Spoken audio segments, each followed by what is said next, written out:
اور گرو نانک کو انہوں نے ایک اوتار بنا دیا تھا ایشور کا، اور وہ ایک ہندو مذہب ہے بالمیکی، وہ بالمیکی مذہب جو ہے وہ گرو نانک کو ہی پوجا کرتے ہیں اور اسی کی تصویر رکھتے ہیں سامنے، اور وہی گرو گرنتھ گاتے ہیں۔ لیکن سکھ قوم اس سے بہت ناراض تھی کہ ہم بالکل ہندو ریلیجن کا حصہ نہیں ہے، لیکن آپ نے ہم کو دے دیا ہے۔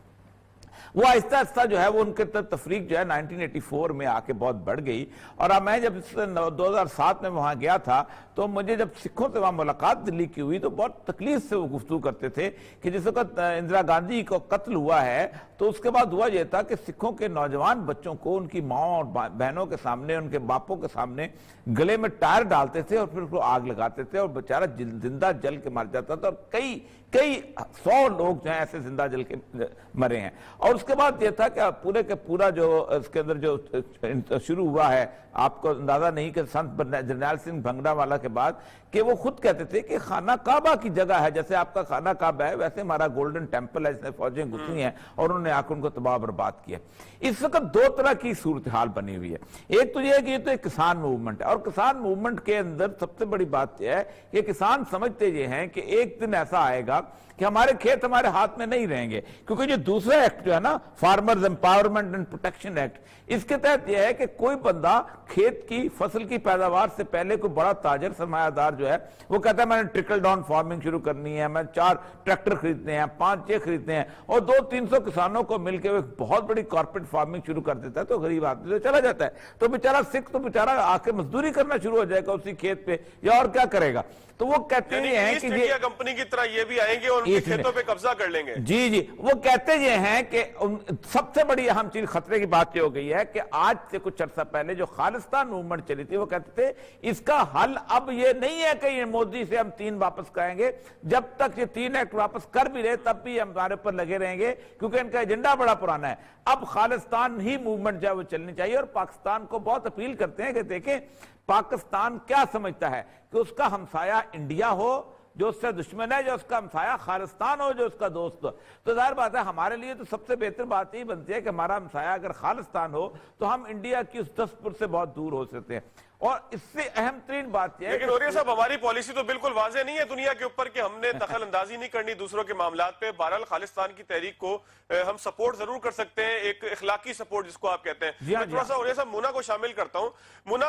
جس طرح سے اوریہ صاحب کہہ رہے ہیں کہ خالصتان کی تحریک کی طرف یہ معاملہ جائے گا، اور آپ نے بھی ڈھکے چھپے الفاظ میں کہا کہ سکھ جو ہے وہ اس موومنٹ کو ہو سکتا ہے کہ کسی اور طرف موڑ دیں، اور وہ کسی اور طرف کچھ اور نہ ہو بلکہ علیحدگی کی تحریک ہو جو خالصتان کی صورت میں جو ہے وہ ہمارے سامنے آئے کہ پاکستان کے ہمسائے میں پنجاب کے اندر بھارت کے بجائے جو ہے وہ پھر خالصتان کی ایک اسٹیٹ ہو۔ تو آپ کیا سمجھتی ہیں کہ مودی بھارت کو تقسیم کرنے کا سبب بھی بن رہے ہیں، اور خالصتان کا معاملہ کتنا سنجیدہ ہے؟ جی اس میں تو کوئی شک نہیں، اور یہ بات بالکل صحیح ہے کہ ہماری یہ اسٹیٹ پالیسی ہے۔ آج جب ہم 16 دسمبر کا سیاہ روز بھی آج دیکھ رہے ہیں تو وہ بنگلہ دیش کی کریشن کے کانٹیکسٹ میں بھی میں اس کو یہی سمجھتی ہوں کہ جو بھارت نے جو کیا تھا اور جس طرح سے پاکستان میں مداخلت کی تھی مکتی باہنیز کے تھرو اور اپنے پروکسیز کے تھرو، اور ان کو شرم آنی چاہیے کہ وہ اس بات کا الٹا کریڈٹ لیتے ہیں آج بین الاقوامی سطح پر اس چیز کو ایسے اس بات پہ بغلیں بجاتے ہیں۔ اگر کوئی اور ملک یہ کرتا ہوتا تو میں سمجھتی ہوں ان کے اوپر بہت پہلے معاشی سینکشنز لگ چکی ہوتی، لیکن یہ عالمی دنیا کی مجبوری ہے کہ وہ بھارت کے ہاتھوں اس طرح سے اپنے ضمیر کو بیچے ہوئے ہیں۔ تو اس کانٹیکسٹ میں بالکل یہ بات درست ہے کہ ہم تو نہیں سمجھتے کہ کبھی بھی ہم کبھی مداخلت کریں یا اس طرح سے کسی انٹرنل ایشو میں بات کریں، لیکن یہ بات بالکل صحیح ہے کہ خالصتان کی اب وہ پوری موومنٹ میں ایک نیا رنگ پڑتا ہوا نظر آ رہا ہے۔ یہ کوئی پہلی دفعہ نہیں ہے، ہم نے اس سے پہلے بھی 100 دفعہ اس قسم کی مثالیں دیکھی ہیں، بالخصوص ابھی ریسنٹ مواقع جو ہوئے ہیں، جیسے ایون جب نوجوت سنگھ سدھو کو انہوں نے جس طرح سے ٹارگٹ کیا تھا اور پاکستان کے حوالے سے ان کا جو ایک سافٹ کارنر ہے وہ بھی اس معاملے پہ بھی ہم نے دیکھا تھا کہ سکھ پوری کمیونٹی کی طرف سے، پوری برادری کی طرف سے ایک احتجاج نظر آیا تھا، اور وہ اس میں بالکل سمجھنے سے قاصر تھے کہ آیا اتنا بڑا کیا گناہ ہو گیا کہ آپ اینٹی نیشنل ہونے کا اتنے بڑے اپنے ملک کے لیڈر پر یا اتنے بڑے سیلیبریٹی پر آپ الزام لگا رہے ہیں۔ تو یہ تمام چیزیں تو ایک کڑی ہیں جو کہ بنتی ہوئی نظر آ رہی ہیں۔ آپریشن بلو سٹار کا بھی تذکرہ ہوا، اندرا گاندھی کی جو اسیسینیشن کا پھر ایونچولی سبب بنا، تو یہ کوئی آج کی بات نہیں ہے، یہ بہت پرانی بات ہے۔ ایون جسٹن ٹروڈو بھی اب اس چیز کی حمایت کر چکے ہیں، کیونکہ وہ بھی اپنے ملک میں جو سکھ بہت سٹرونگ ایک کمیونٹی پائی جاتی ہے اس کو وہ کسی طرح سے نظر انداز نہیں کر سکتے ہیں۔ تو ہیونگ سیڈ دیٹ اگر اتنے بڑے بڑے ممالک ان کے سپورٹ میں کھڑے ہوئے ہیں، ابھی اروند کیجریوال کو آپ دیکھ لیں جو عام آدمی پارٹی کے سربراہ ہیں، تو وہ بھی اسی طرح سے اپنے فارمرز کو سپورٹ کر رہے ہیں.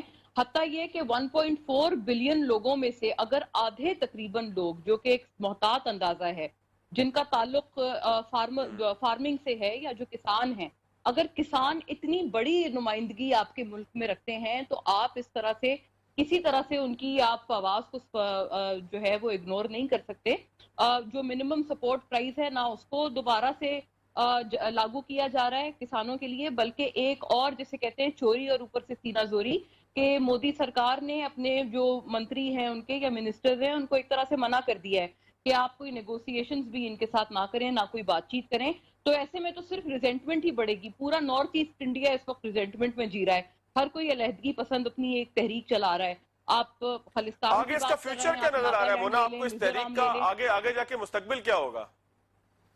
مجھے لگتا ہے کہ یہ ان کے لیے، میں نے جیسے پہلے آپ سے عرض کیا تھا، جو کام دلی کے دنگے نہیں کر پائے تھے، اپنی رپورٹ ہے، اور شکر ہے وہ رپورٹ کیونکہ اروند کیجریوال کے تحت بنی ہے تو اس میں شفافیت زیادہ ہے. جو ابھی دلی میں دنگے ہوئے ہیں اس میں بالکل انہوں نے سیاہ ان کا چہرہ، خود ان کی اپنی سرکار نے، اروند کیجریوال کی سرکار نے ان کا چہرہ نمایاں کیا ہے کہ کس طرح سے صرف اور صرف مسلمانوں کو مارا گیا. حتیٰ یہ کہ یہ بیانیاں بہت بیچنے کی کوشش کی گئی مودی سرکار کی طرف سے کہ نہیں جی، دونوں طرف کے دونوں جو کمیونل وائلنس میں نقصانات ہوئے ہیں، ہندوؤں کے بھی ہوئے ہیں، مسلمانوں کے بھی ہوئے ہیں، لیکن بالکل اس بات کو رد کیا جو اروند کیجریوال کی حکومت کی طرف سے رپورٹ آئی ہے دلی دنگوں میں. مجھے لگتا ہے جو چیز وہ نہیں اچیو کر پائے تھے، اب غالباً یہ جو پروٹیسٹ ہے، اور یہ بغیر ایگزیجریشن کے ہم بات کر رہے ہیں کہ یہ جو ابھی حالیہ جو پروٹیسٹ ہو رہے ہیں، مجھے لگتا ہے کہ یہ اب اسی کی جانب بڑھ رہے ہیں. یہ خالستان وغیرہ کی باتیں یقیناً... اچھا مونا، متنازع شہریت ایکٹ کے خلاف بھی احتجاج شروع ہو گیا. آپ کو نہیں لگتا ہے ساری تحریکیں مل کے مودی کے لیے، خود بھارت کے لیے خطرہ بنیں گی؟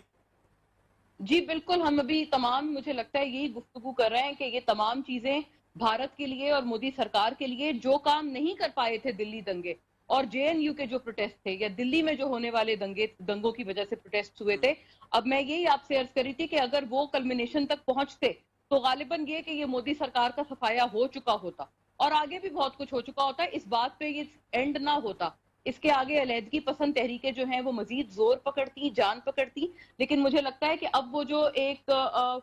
خالی کام تھا یا جو ایک وہ ادھورا کام تھا، وہ ہو سکتا ہے کہ اس مرتبہ ان فارمرز کے پروٹیسٹ سے پورا ہو جائے. آپ اندازہ کر لیں کہ اگر 0.7 بلین عوام ہیں جو کہ ایک طرف کھڑے ہو گئے ہیں اور مودی سرکار کو وہ للکار رہے ہیں، انہوں نے بھوک ہڑتال کی ہے، وہ ہر طرح سے باہر ہیں، اور اوپر سے ان کے اوپر ظلم کیا جا رہا ہے، تشدد کیا جا رہا ہے. ان کو ڈسپرس کرنے کے لیے ان کے اوپر کبھی واٹر کینن سے اٹیک کر رہے ہیں، کبھی ٹیئر گیس کے شیل مار رہے ہیں. تو اس قسم کی چیزیں ان کو صرف اور صرف مزید اشتعال دلا رہے ہیں. تو ظاہر ہے یہ تمام چیزیں اب کہیں نہ کہیں آگے جا کر رکیں گی، اور میں نہیں سمجھتی کہ یہ اتنی آسانی سے ختم ہو جائے گا. چلے بہت شکریہ مونا آپ کا. آپ جو ہے وہ پروگرام میں اوریا صاحب ہمارے ساتھ موجود رہیں گے. آپ کا شکریہ، آپ نے ہمیں جوائن کیا. ناظرین ایک چھوٹا سا بریک لیں گے. بریک کے بعد اوریا صاحب سے پوچھیں گے کہ کشمیر میں جو ہونے والے دیہی انتخابات ہیں، جو نچلے انتخابات ہیں، اس کی کیا صورتحال ہے، کیونکہ بی جے پی چاہتی ہے کہ وہاں پر بھی اکثریت حاصل کرے اور کشمیر کے اوپر بھی قبضہ کر سکے. After short break.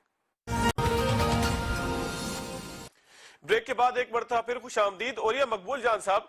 ہمارے پاس جو تاریخی پس منظر ہے خالستان کی تحریک کا، وہ کیا ہے، اور اس دفعہ آپ کو کیا لگتا ہے کتنی سنجیدہ ہو سکتی ہے تحریک، اور اگر خالستان کی کوئی ڈیمانڈ موجود ہے تو اس کے بنیادی اسباب کیا ہیں؟ دیکھیں، سکھوں کی جو موومنٹ ہے بہت عرصے سے چلی آ رہی ہے، اور اس وقت سے چلی آ رہی ہے جب مغل یہاں پر برسر اقتدار تھے. آپ کو اندازہ ہوگا کہ اکبر کے زمانے سے یہ پورے کا پورا خطہ جو ہے وہ ڈسٹرب رہا. اس کے بعد آخر اورنگزیب عالمگیر تک آتے ہوئے گرو گوبند سنگھ تک یہ موومنٹ چلتی رہی. اس کے بعد سکھ جو ہے وہ سمجھتے ہیں، اب یہ سمجھتے ہیں ماسٹر تارا سنگھ کے زمانے سے، کہ انڈیا میں ہندوؤں نے ہمیں خاص طور پہ دھوکے میں رکھ کے ہمیں مسلمانوں کے ساتھ لڑایا،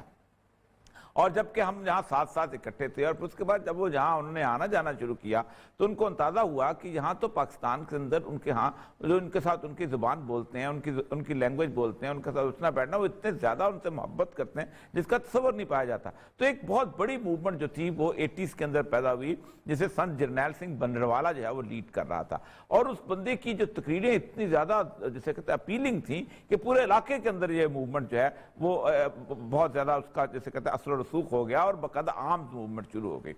اور اس کے بارے میں بہرحال میں لمبی کہانی میں نہیں جاتا کہاں سے دھوکا ہوا کیا ہوا، لیکن سکھوں کو انہوں نے بہت حد تک دبانے کی کوشش کی، لیکن انہوں نے ریٹیلیٹ کیا اور اندرا گاندھی کو جو ہے وہ قتل کر دیا۔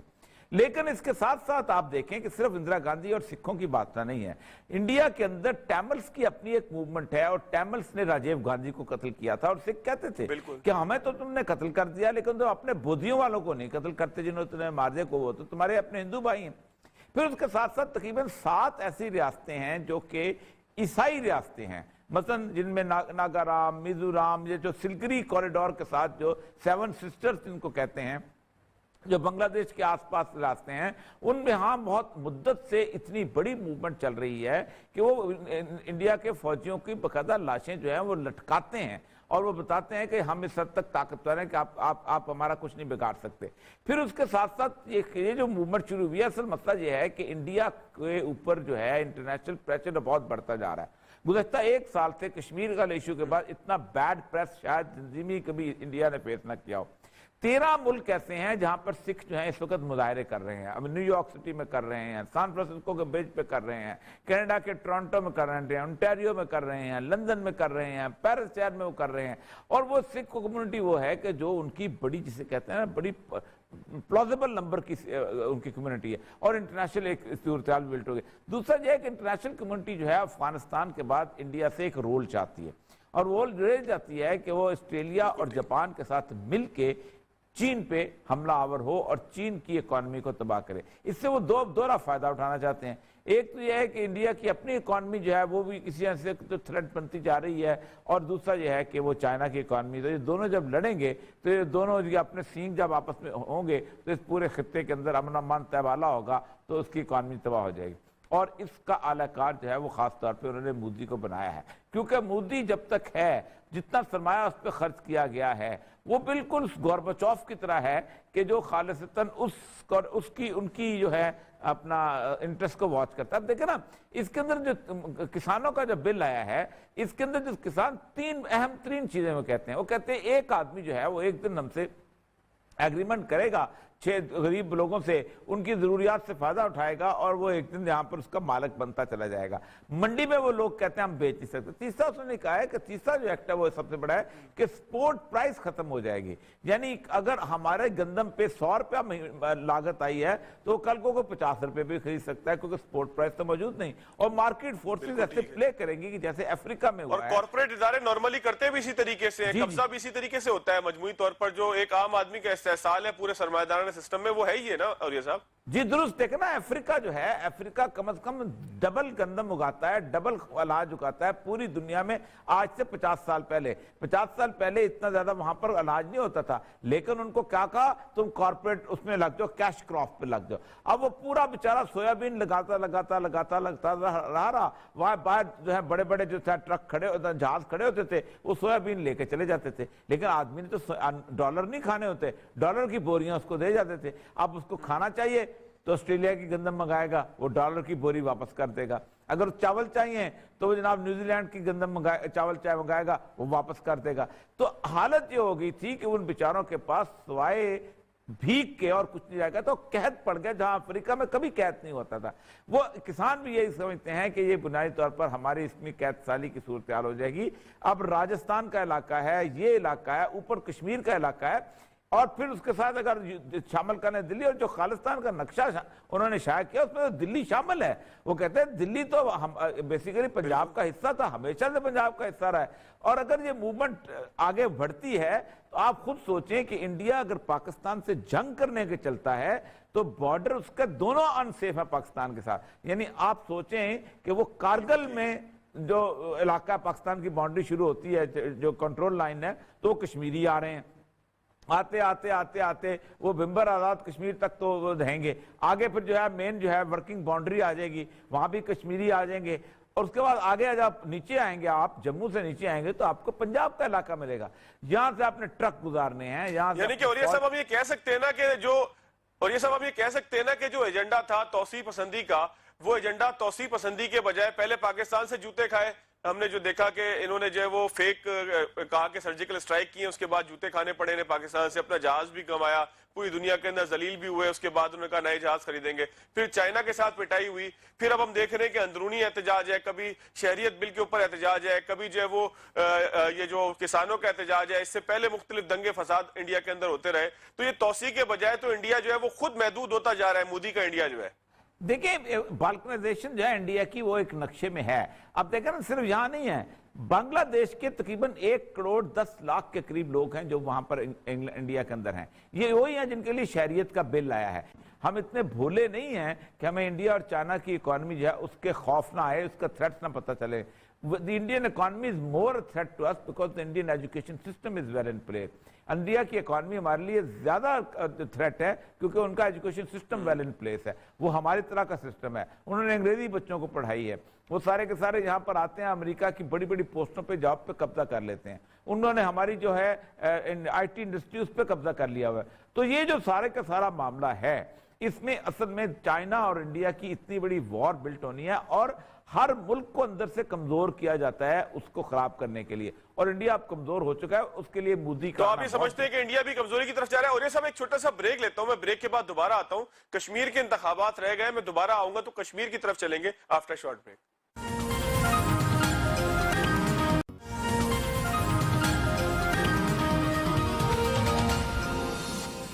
بریک کے بعد ایک مرتبہ پھر خوش آمدید۔ اوریہ مقبول جان صاحب ہمارے ساتھ موجود ہیں، بات ہو رہی ہے ہندوستان کے داخلی معاملات پہ کہ جو دنیا کے امن کے لیے خطرہ بن رہے ہیں۔ اوریہ صاحب ایک مسئلہ اور ہے کہ کشمیر میں جو دیہی کونسلز ہیں اس کے براہ راست انتخابات ہو رہے ہیں، بی بی سی کا ایک آرٹیکل ہے جس میں وہاں کی ایک امیدوار یہ کہتی ہیں کہ یہ انتخابات ہم صرف اس لیے لڑ رہے ہیں تاکہ ہماری آنے والی نسلیں جو ہے وہ ہندوستان کے قبضے سے محفوظ رہ سکیں اور ہم ان کے لیے راستہ خالی نہ چھوڑیں۔ وہاں پر بی جے پی کی خواہش بھی ہے کہ وہاں پر اس کو ان انتخابات کے اندر اکثریت مل جائے اور لوگ اس بنیاد پر ان کو ووٹ دیں کہ انہوں نے ایک متنازع قانون پاس کیا ہے اور ہندوستان کی اور کشمیر کی ایک خاص حیثیت جو ہے وہ اس کے اوپر جو ہے وہ کمپرومائز کرنا پڑا ہے۔ آپ کیا سمجھتے ہیں کہ یہ جو انتخابات ہیں یہ کتنے امپورٹنٹ ہے اور اس کے اندر عوام اگر بی جے پی کو اکثریت نہیں دیتے تو اس کا کیا مطلب ہوگا؟ دیکھیں بی جے پی کو اکثریت ویسے مل بھی نہیں سکتی، اس لیے کہ کوئی مین سٹریم اس وقت پولیٹیکل پارٹی ایسی نہیں ہے کہ جو وہاں پر بھارت کے ہندوؤں کے ساتھ کمپرومائز کرنا چاہتی ہو یا کر رہی ہو یا اس کے ساتھ کوئی قسم کی کولیشن بنا رہی ہو۔ آپ سوچیں کہ فاروق عبداللہ کی فیملی جو ہے، جو بہت پرانی نہرو فیملی کے ساتھ جن کا تعلقات تھے، کہ جنہوں نے خاص طور پہ یہ آرٹیکل جو ہے 573 جو تھا اس کو پاس کرایا تھا اور سب کچھ کیا تھا تاکہ کشمیر کی ایک آزادی کی ایک آزاد خود مختار حیثیت بحال کی جائے، وہ کہتی ہے کہ ہمارے ساتھ بہت بڑا دھوکہ ہوا ہے، محبوبہ مفتی جیسے لوگ کہتے ہیں، تو بی جے پی کو اکثریت ملنے والی نہیں ہے۔ یہ میرا خیال ہے فیصلہ ان کا بہت اچھا ہے کہ ہم دیہی کونسلز کے اس کے اندر آ جائیں گے تو ہم لوگوں کو پتہ چل جائے گا کہ اس وقت اکثریت کس کی ہے، کیونکہ سوائے جموں کے کچھ شہری علاقوں کے، ایون وہ ارد گرد کا جموں کا علاقہ جو ہے اس میں بھی مسلمانوں کی اکثریت آباد ہے، اور وہ ساری اکثریت ایسی ہے کہ جو کسی طور پر بھی اب یہ ماننے کو تیار نہیں ہے کہ ہمیں تھوڑا سا جو چھوٹا سا راستہ جو تھا وہ فاروق عبداللہ والی گورنمنٹ جو کانگریس کی گورنمنٹ میں ملتا تھا اس راستے کو بھی ہم اختیار کریں، مکمل طور پہ علیحدہ ہے۔ یہ بات ان کا فیصلہ ہے، لیکن انتخابات ان کا بھی حل نہیں ہے۔ اصل مسئلہ وہی ہے کہ ان کی جو موومنٹ ہے وہ اگر باقی قومیتوں کی موومنٹ کے ساتھ مل جائے تو بہت کمال ہو جائے۔ کشمیری کہا کرتے تھے کہ ہم اس دن آزاد ہوں گے جب بھارت کا مسلمان ہمارا ساتھ دے گا، بھارت کا مسلمان ہمارا مذاق اڑاتا ہے، بھارت کا مسلمان کہتا ہے کہ کشمیریوں نے ہمارا زندگی خراب کر دیا ہے، ہمیں بے اعتبار بنا دیا ہے، اور کشمیری کہا کرتے تھے کہ ایک دن انڈیا تمہارے ساتھ وہی کچھ کرے گا جو آج کشمیر میں کر رہا ہے۔ اور آپ دیکھیں گزشتہ 4-5 سال سے انڈیا کے مسلمانوں کے ساتھ وہی ہوا ہے کہ جو کشمیریوں کے ساتھ ہو رہا تھا، ان کو مکمل طور پہ ایک ایسی کیفیت بنا دی گئی ہے کہ جس میں وہ 2 نمبر کا سٹیزن کے طور پر بھی قابل قبول نہیں ہے۔ اگر آپ یہاں کے لوکل ریس ہو اور تو پھر آپ اگر راجپوت ہو، اگر آپ کوئی اور نسل سے تعلق رکھتے ہو تو آپ ہندو ہو جائے، اگر ہندو نہیں ہوگے تو ہم تم کو راجپوت بھی نہیں مانتے، ہم جہاں کی لوکل ریس بھی نہیں۔ اور جو باقی لوگ ہیں جو باہر سے آئے ہیں، جیسے مثلا سید ہیں، جیسے قریشی ہے، جیسے ارائی ہیں، یہ لوگ جو ہیں ان کو بارے میں تو کہتے ہیں کہ یہ نسل جہاں کی ہے ہی نہیں، ان کو تو ہم نے بحیرہ عرب میں اور بحیرہ ہند میں باہر پھینک دینا ہے اور ان کو نکال دینا ہے۔ یہ تعصب جو ہے جب مسلمانوں نے فیس کیا تو ان کو اندازہ ہوا۔ اس وقت کشمیری اور انڈیا کے مسلمان ایک ہیں، اور کشمیری جو ہیں آپ سوچ سکتے کہ جس وقت پہلی دفعہ